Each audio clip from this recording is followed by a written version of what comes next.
never picked me up, who never picked me up when I fell. She taught me how to get up when I was knocked down. I thank my uncle for always being there for me. And I thank all of you out here who fought in these wars. You have no idea how big of a deal this is to me. I was not always this strong guy you see. I went through a lot of hard times in my life to get here today. And a story I'll tell you with real quick. I tried once to get in the Air Force to be an Air Force pararescueman. And I quit for fear of the water. I was 175 pounds.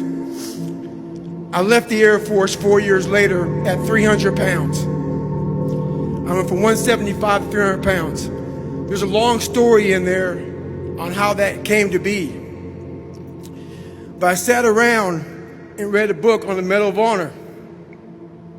And those guys, all I wanted to be was an uncommon man. In my whole life, I was not that.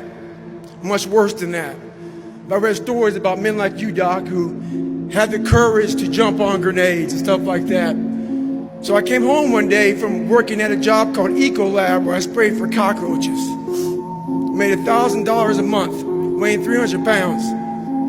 And I got home and I watched a show on Discovery Channel of guys carrying boats and logs, Navy SEAL training. And I decided to make a change in my life. And I called the recruiter up and he asked me these questions. He had to meet a certain age, like a certain height and weight limit. I was 6'1" and 300 pounds. He laughed at me. 7 other recruiters laughed at me. One recruiter finally said, "Come on in, I'm too busy to talk to you on the phone." He didn't know how much I weighed. I walked in the recruiter's office and he looked at me and he said, "You're fat and you're black." I said I want to be a Navy SEAL.